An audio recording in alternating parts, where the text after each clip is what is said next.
Hello viewers, welcome to my YouTube channel physics वाले RJ sir. तो guys हम 11th class की जो फर्स्ट यूनिट है, यूनिट्स एंड मेजरमेंट, उसको कर रहे थे और हमने कुछ एक पोर्शन उसका कर लिया था, तो हम फर्दर उसको कंटिन्यू कर रहे हैं। और जो उसका नेक्स्ट टॉपिक है वो है dimension of a physical quantity.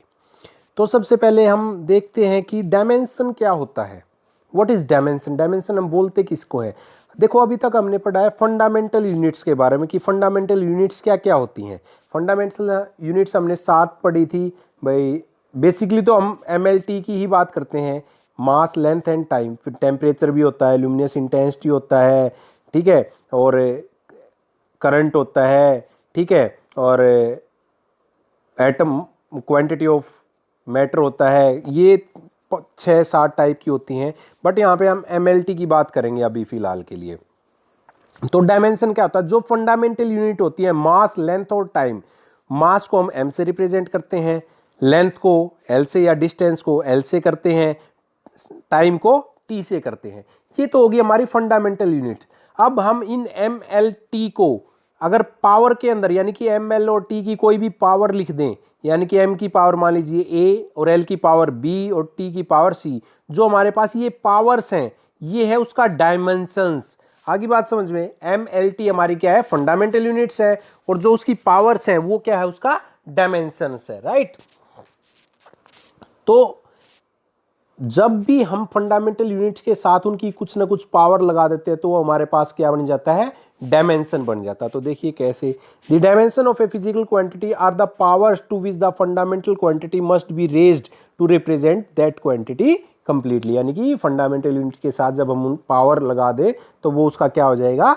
Dimension हो जाता है। तो यहाँ पे हमने एक एग्जांपल लिया डेंसिटी का।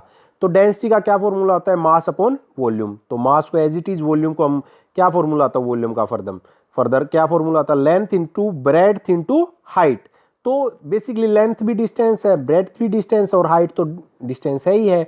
तो यहाँ पे हम डिस्टेंस को किससे मेजर करते हैं? लेंथ से रिप्रेजेंट करते हैं, ठीक है। तो डिस्टेंस और लेंथ एक ही चीज है, तो हम इसको क्या कर देंगे? एल। तो नीचे क्या हो जाएगा? M upon L L L, यानी कि एल की पावर 3, और ये ऊपर जाएगा तो क्या हो जाएगा? माइनस में एम एल माइनस 3। तो एम की पावर 1, एल की पावर -3 एंड टी की power 0। Hence the dimension of density. अब यहाँ पे पावर कितनी है? देखो, एम की पावर मान लीजिए ए है, एल की पावर बी है, और टी की पावर क्या है? सी है। तो ए की वैल्यू कितनी हुई यहाँ पे? 1, बी की वैल्यू -3, सी की वैल्यू 0। तो hence the dimension of density are 1 in mass, -3 in length and 0 in time। 7 dimension of the world. तो यहाँ पे 7 डायमेंशन है वर्ल्ड के। कौन से? मास ऑफ लेंथ कितना है? एल। मास ऑफ डायमेंशन कितना है? सॉरी, डायमेंशन ऑफ मास कितना है? एम। डायमेंशन ऑफ टाइम कितना है? T. Dimension of electric current A. Dimension of temperature kelvin K. Dimension of luminous intensity candle C D. Dimension of amount of substance mole. अब बात करते हैं dimensional formula क्या होता है हमारे पास, ठीक है। डायमेंशनल फॉर्मूला क्या होता है? The expression which shows how and which of the fundamental quantity represent. हमारे को एक एक्सप्रेशन ऐसा होगा जो बताएगा फंडामेंटल क्वांटिटी को कैसे रिप्रेजेंट करना है। The dimension of a physical quantity is called dimensional formula. यानी कि जब हम फंडामेंटल यूनिट के साथ जो पावर लगा देते हैं वो हमारा क्या हो जाता है? डायमेंशनल फॉर्मूला हो जाता है। यानी कि एम की पावर ए, एल की पावर बी और टी की पावर सी। अब जब हम ए और बी सी की वैल्यूज कोई भी पुट कर दें तो वो हमारा क्या हो जाएगा? Dimensional formula. जैसे ये एग्जांपल में दिया है, वॉल्यूम का डायमेंशनल फॉर्मूला क्या है? वॉल्यूम क्या होता है? Length into breadth into height, यानी कि एल क्यूब। तो m0 l3 t0, ये हमारे पास क्या होगा? वॉल्यूम का डायमेंशनल फॉर्मूला। अब बात करते हैं डायमेंशनल इक्वेशन क्या होती है।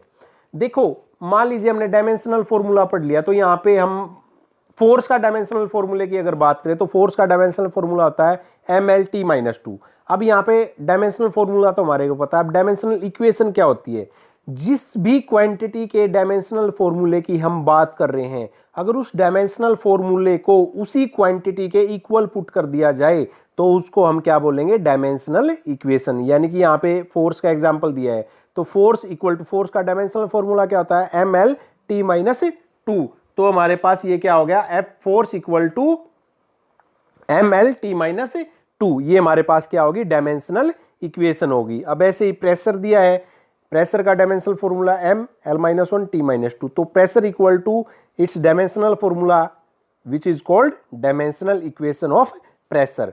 तो देखो क्या होगा, डायमेंशनल इक्वेशन की क्या डेफिनेशन होगी, the equation obtained by equating a physical quantity with its dimensional formula is called the dimensional equation of given physical quantity। यानी कि अगर उस डायमेंशनल फॉर्मूले को उस क्वांटिटी के इक्वल पुट कर दिया जाए तो वो क्या हो जाएगी, उसकी डायमेंशनल इक्वेशन। तो नेक्स्ट है हमारा usages of dimensional equation. Dimensional equation का यूज कहां कहां पे होता है। अब जो डायमेंशनल इक्वेशन का यूज है वो फर्स्ट है conversion of one system of unit into another.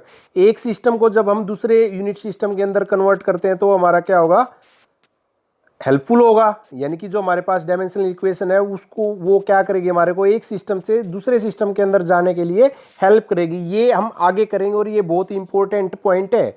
Checking the accuracy of the various formula, हम इससे क्या कर सकते हैं, फॉर्मूले की एक्यूरेसी पता कर सकते हैं कि वो ठीक है या नहीं है, या जिस क्वांटिटी हमने डायमेंशनल फॉर्मूला रखा है वो ठीक है या नहीं है।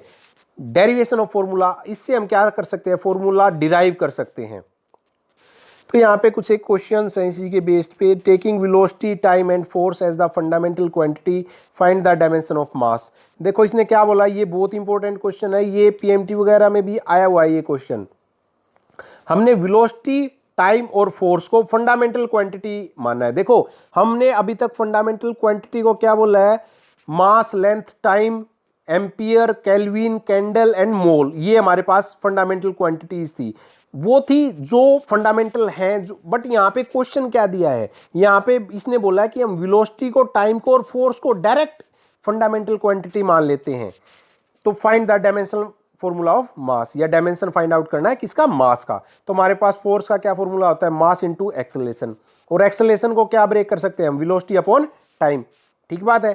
अब यहां से हमारे को निकालना किसका है, फॉर्मूला है मास का। तो हम क्या करेंगे, ये क्या हो जाएगा, टाइम और वेलोसिटी फोर्स की तरफ चले जाएंगे, तो टाइम फोर्स के साथ मल्टीप्लाई हो जाएगा अपॉन वेलोसिटी। अब इसने डायरेक्ट बोला है फोर्स, टाइम और वेलोसिटी क्या हमारे पास फंडामेंटल क्वांटिटीज है। अगर इसने ऐसा नहीं बोला होता तो हम यहाँ पे फोर्स का फॉर्मूला रखते, मास, एक्सेलरेशन, फिर उसकी यूनिट पुट करते, उसको मास, लेंथ एंड टाइम में कन्वर्ट करते। टाइम हमारे पास था, ये वेलोसिटी को मीटर पर सेकंड में कन्वर्ट करते, उसको लेंथ में और टाइम में कन्वर्ट करते, तब हमारे पास निकल के आता। यानी कि हम पहले उसको फंडामेंटल क्वांटिटीज के अंदर कन्वर्ट करते। बट यहाँ पे क्या है, इसने डायरेक्ट बोल दिया कि फोर्स, टाइम और वेलोसिटी ही हमारे पास फंडामेंटल क्वांटिटीज हैं। तो इसको हम क्या कर देंगे, फोर्स की पावर कितनी है 1, टाइम की भी 1 और वेलोसिटी की -1। अब यहाँ पे फोर्स की कोई पावर नहीं है, तो इसका मतलब अंडरस्टूड है ये यहाँ पे कितनी पावर है 1 है, और वेलोसिटी ऊपर जाके क्या हो जाएगी -1। तो ये मेरे पास क्या आ गया, मास का डायमेंशनल फॉर्मूला आ गया। नेक्स्ट है name the physical quantities whose dimensional formulas as follows. यानी कि यहाँ पे डायमेंशनल फॉर्मूला दिया है और उससे क्वांटिटीज को फाइंड आउट करना है। तो हमारे पास फर्स्ट डायमेंशनल फॉर्मूला है ml2t-2। तो यहाँ से हम क्या कर सकते हैं, हमारे को डायमेंशनल फॉर्मूला किसका पता है, mlt-2। तो यहाँ से हम लेंथ को अलग कर लेंगे, तो ये क्या हो गया, mlt-2 किसका डायमेंशनल फॉर्मूला, फोर्स का। लेंथ किसका हो गया, डिस्टेंस का। फोर्स इंटू डिस्टेंस क्या हो गया हमारे पास, फोर्स इंटू डिस्टेंस या डिस्प्लेसमेंट क्या होता है, वर्क के इक्वल होता है। तो हमारे पास ml2t-2 किसका फॉर्मूला हो गया, वर्क का। ऐसे ही सेकेंड है ml2t-3, ये हमारे को पता ही नहीं, बट हमारे को पता है ml2t-2 होता है भाई, वो किसका होता है, वर्क का। तो हमने क्या कर दिया, ml2t-2 में ब्रेक कर दिया अपॉन t-1 अलग हो गया, माइनस है तो नीचे चला जाएगा। तो ऊपर वाला फॉर्मूला किसका बचा, वर्क का। नीचे क्या आ गया, टाइम। वर्क अपॉन टाइम क्या होता है, पावर का। तो यहां से क्या निकल गया, पावर निकल गया। नेक्स्ट है mt-2। अब हम क्या करेंगे, इसको L से मल्टीप्लाई कर देंगे और L से डिवाइड कर देंगे, क्योंकि हमारे को mlt-2 का पता है, फोर्स है। तो अपॉन क्या बच गया, लेंथ। फोर्स अपॉन लेंथ क्या हो गया, सरफेस टेंशन। ऐसे ही फोर्थ और फिफ्थ हैं, ये आपको खुद से प्रैक्टिस करने हैं। अगर नहीं आता है, नहीं समझ आता है, तो आप मेरे को कमेंट सेक्शन में बताइए, या मेरे को पर्सनल डायरेक्ट आप मैसेज कर सकते हैं। मैं आपकी क्वेरी लूंगा और उसका आंसर भी आपको कर दूंगा। नेक्स्ट है क्वेश्चन नंबर 3 है हमारा, deduce the dimensional formula for the following physical quantities. हमारे को इनके अलग अलग डायमेंशनल फॉर्मूले फाइंड आउट करना है। सबसे पहले ग्रेविटेशनल कांस्टेंट, जैसे कि आपको पता है ग्रेविटेशन फोर्स जब हम निकालते हैं तो F = G m1m2/r²। अब यहाँ पे निकालना किसका, ग्रेविटेशन कांस्टेंट। और ग्रेविटेशन कांस्टेंट क्या है, G। तो हमारा आर स्क्वायर एफ की तरफ चला जाएगा, अपॉन क्या हो जाएगा m1 अपॉन m2। अब आर स्क्वायर क्या है, डिस्टेंस है, m1 और m2 क्या है, मास है, तो फोर्स का dimensional formula ml t-2। Distance क्या है, आर स्क्वायर है, लेंथ का square upon mass into mass. तो अब एक मास से तो एक मास कैंसिल हो जाएगा और एक मास ऊपर जाके माइनस का हो जाएगा। m-1 l की 2 है और l की 1 है, तो l की कितनी पावर होगी टोटल 3 और t-2। m-1 l3 और t-2 क्या हो गया हमारे पास, ग्रेविटेशन कांस्टेंट का डायमेंशनल फॉर्मूला निकल गया है। ऐसे ही पावर का निकालना है, तो पावर का फॉर्मूला क्या होता है, वर्क अपॉन टाइम। तो वर्क को ब्रेक करोगे तो क्या होता है, force into distance upon time as it is. अब फोर्स का dimensional formula ml t-2 into L distance का अपॉन टाइम, तो t से ऊपर जाके एक पावर और ऐड हो जाएगी माइनस की, और l की पावर 2 हो जाएगी, तो ml2 t-3।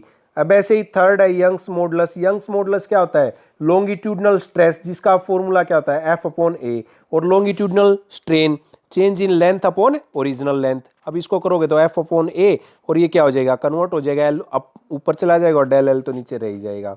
तो फोर्स का डायमेंशनल फॉर्मूला ml t-2। अब ए क्या है, एरिया, एरिया का क्या, L square, length L, change in length भी क्या है एल, तो एक एल से एक एल कैंसिल, तो ऊपर जाके -2 एक पावर की है, तो m l-1 t-2। ये हमारे पास क्या हो जाएगा, यंग्स मॉडुलस का।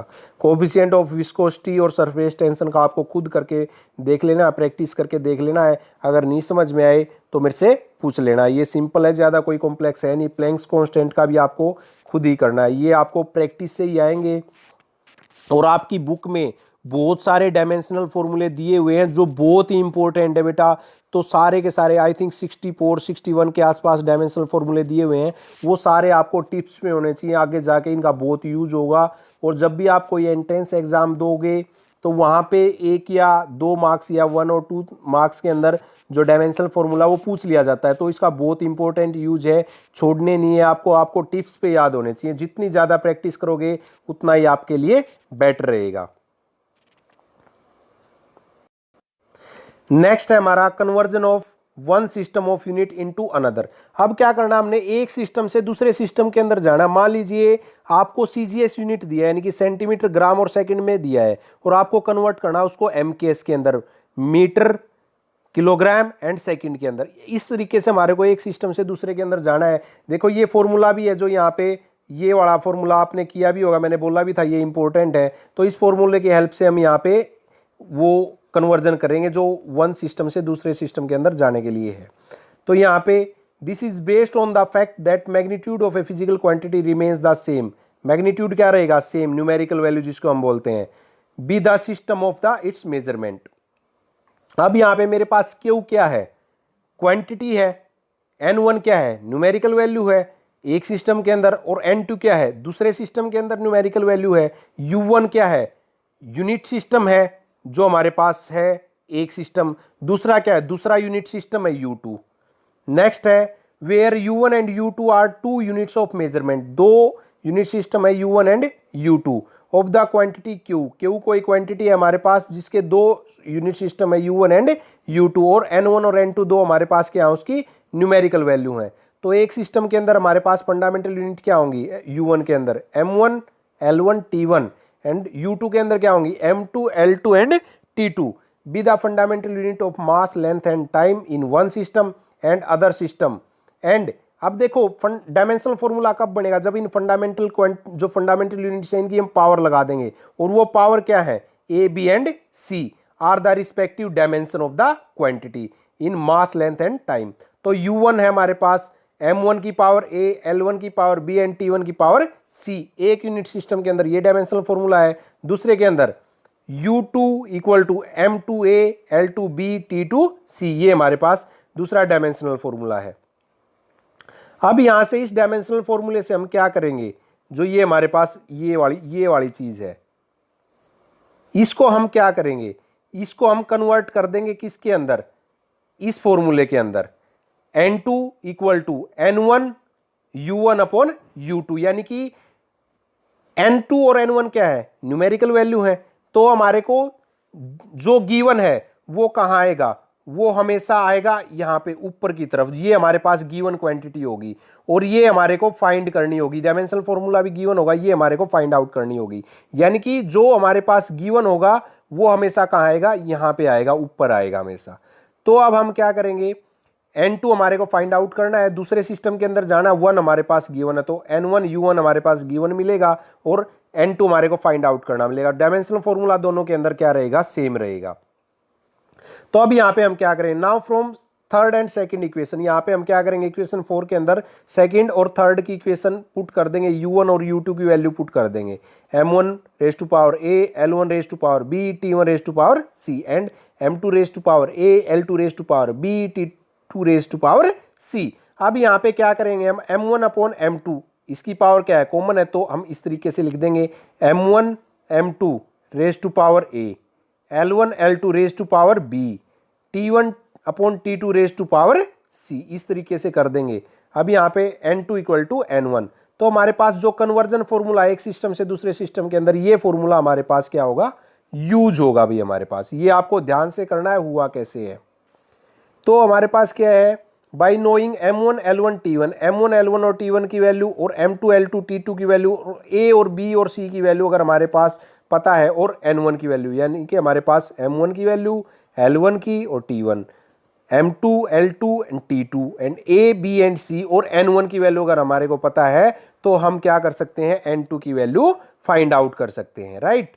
तो ये था हमारे पास फॉर्मूला जो कन्वर्जन का फॉर्मूला है, और कल हम इस पे बेस्ड जो भी न्यूमेरिकल्स होंगे या कन्वर्जन होंगी वो करेंगे। तो ये फॉर्मूला जो है ये आपको बिल्कुल अच्छे से समझना है, रट्टाफिकेशन नहीं करनी है, क्योंकि फिजिक्स के अंदर अगर रट्टा लगाओगे तो नहीं हो पाएगा। सारा का सारा जो भी है वो अंडरस्टैंडिंग के ऊपर है, जितना समझोगे उतना ही अच्छे से आपसे फिजिक्स को सोल्व कर पाओगे। तो ये हमारे पास जो है कन्वर्जन का एक फॉर्मूला बन के आया जो आपको याद रखना है भाई, यही फॉर्मूला हर जगह पे यूज होगा। बाकी इसको और ब्रीफली हम कल जो हमारी नेक्स्ट वीडियो उसमें करेंगे। तो गाइज अगर आपने अभी तक मेरा channel like share and subscribe नहीं किया है तो प्लीज़ आप मेरे चैनल को लाइक शेयर एंड सब्सक्राइब जरूर करें, ताकि सब बच्चों तक जो भी अपडेट्स हैं वो पहुंचती रहें और बच्चे भी इस वीडियो का फ़ायदा उठा सकें। Thank you guys.